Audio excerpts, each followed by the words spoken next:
It's not about motivation. Winners need discipline. Wake up and win today. Discipline comes from within.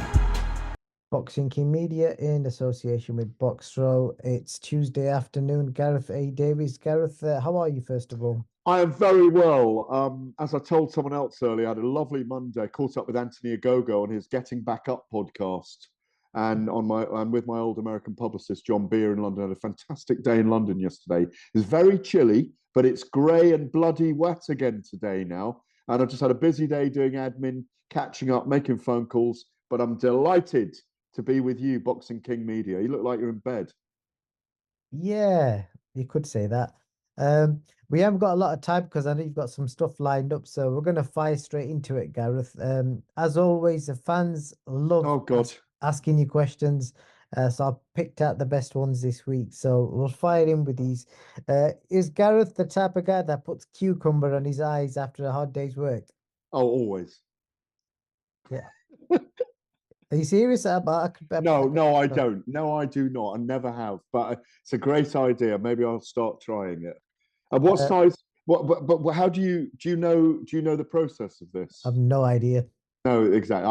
I don't either. But I do know you putting a steak on your eye when you've got a real shine is a good idea as well.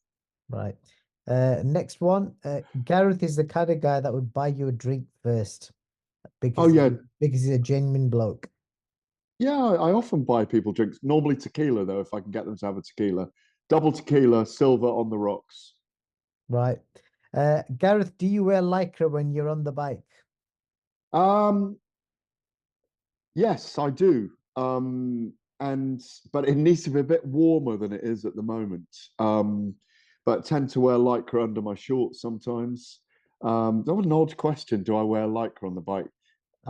Somebody's But I do, curious. I do, I do. Yes, when it's warmer, I do. Yeah, Right. And the last one, this is more of a genuine question, and if you yeah. give a short answer on it, who is the most interesting boxing person you have ever interviewed? Interesting. Wow, that's a really good question. There are so many. There are so many. Mike Tyson's definitely in there. Um,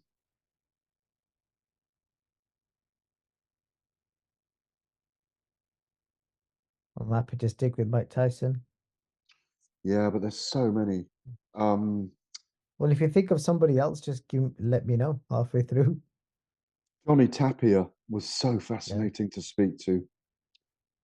Um, oh, there's loads. There's Right. loads. When Tyson Fury was really ill and I went to see him in Marbella and he was 28 stone, we had some amazing interviews then. And he'd contemplated, even then he'd contemplated, taking his own life. Tyson's a fascinating character. Deontay Wilder has been amazing at times to interview when he's at home in Tuscaloosa. Um, Manny Pacquiao is so interesting. I've got a little bit of time with Floyd Mayweather on my own once at a housing project in Las Vegas, and Floyd was so charming that day. He was giving, I know he bets huge amounts, but he was giving like 150 grand away to three different families. Wow. Um, and he was so charming that day, and I really saw a different side of him. Really, a different side of him. I think he had a couple of his kids there with him as well. Oh man, I could go on for hours thinking about You the probably memory could. banks that you know. I think that's quite a decent list you've pulled out there, Gareth. Yeah, I'm just trying to think of a couple of others. Oh man, um,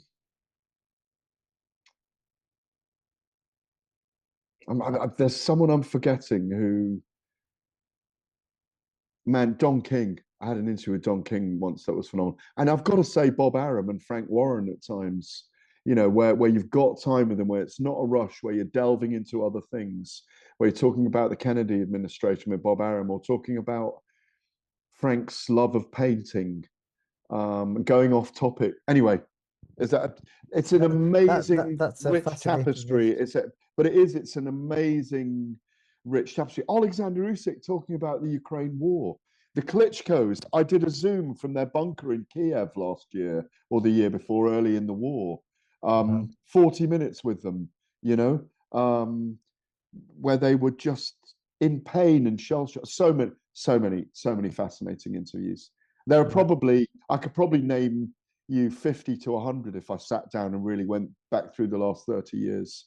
Don Chargin, one of the old promoters that lived in Cambria on the coast who discovered Canelo for Oscar De La Hoya. I saw his body shots at 16, who used to watch when he was a youngster, watching Sugar Ray Robinson sparring and training. And I went to see Don before he died a couple of years ago in his home in Cambria, and it was just like a museum to boxing. I spent a couple of days with Don. It's just so lovely to spend time. And he'd promoted with his wife in Los Angeles for many years. And they used to put the chairs out, build the ring, do it in a field. Do it, and I think it was the Olympia. I think it was called that they used for many years. Yeah, I mean, I even went to see Burt Randolph Sugar, the great boxing historian, in his home in Chappaqua, New York, in New York State. And next door, I think, where the Clintons lived at the time, or had a home there. I remember driving up from New York, and he was close to death then. And I went up to see Burt. He gave me some boxing books, actually, some of Burt Solomon's yearbooks. I had a great interview once with Teddy Atlas as well, all about his father and how his father was a doctor that would see poor people in New York, and there'll be a huge line of people down the street, and he barely charged them anything, or maybe he didn't even charge them at all to see them.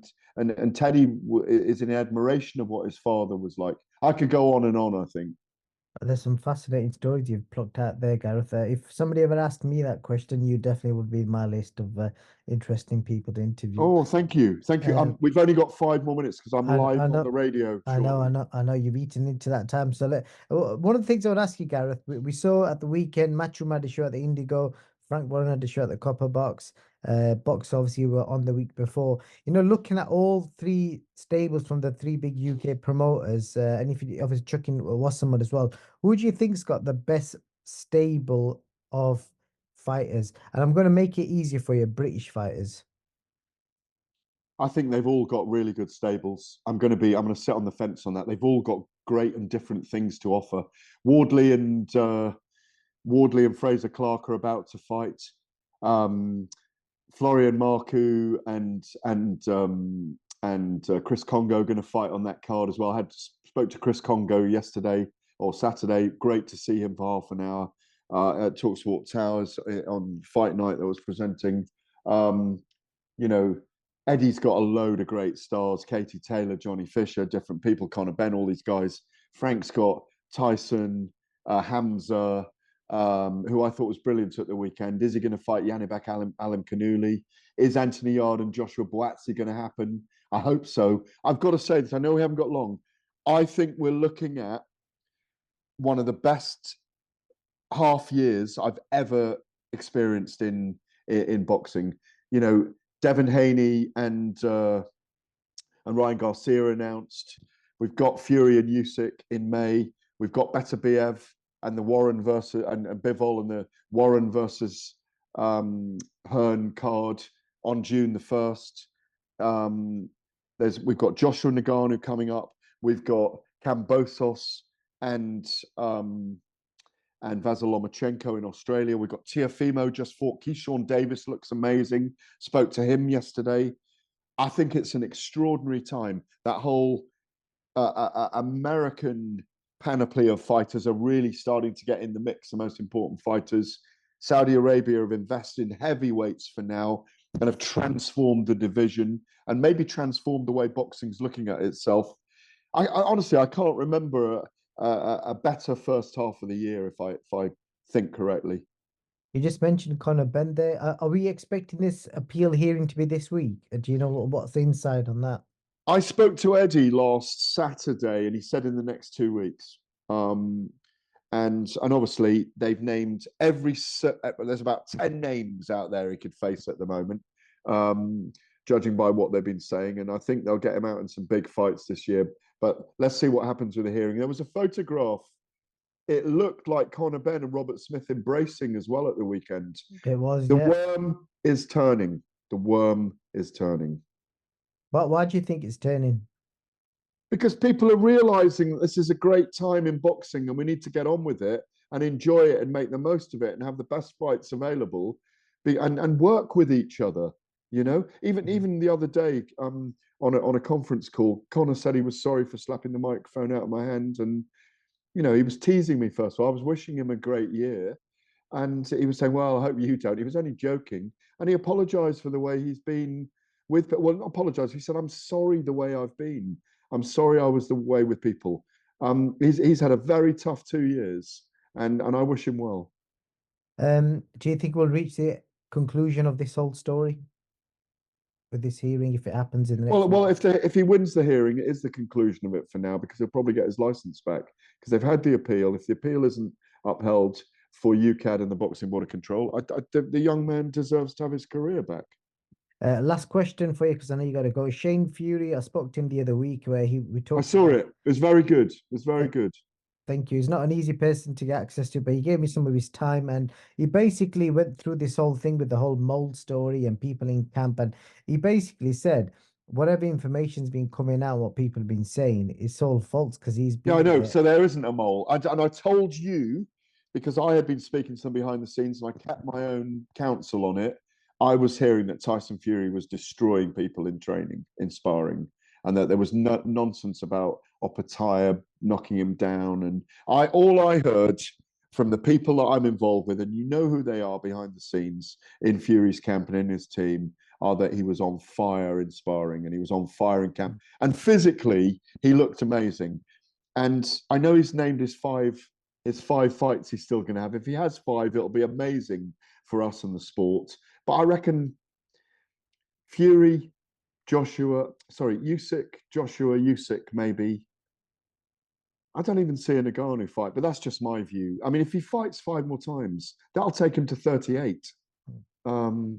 So it's still a mystery about Jay Opataya, though, because from what Shane said, everyone's a bit like, we don't know why he's just left. Well, he got. I know it's come out now that he's injured. Then he obviously can't fight. That might have happened later. But remember, the fight with Bradis was announced, so that was one of the reasons for leaving. And fighting a 6'9" guy ain't going to prepare you for a second fight with Marius Bradis. I will not say what I've been told, but I know that Jai Opataya was not troubling Tyson Fury. That's what I've been told, and I believe that. Okay, Gareth, I know you got to go, so appreciate you quick. I've got to be live on air for an hour, so I can't exactly go over with this one. No worries, no worries. That's fine. I appreciate your time, and I'll catch you soon. Always a pleasure, my friend. Always a pleasure. I got a question for you. Where can discipline take you?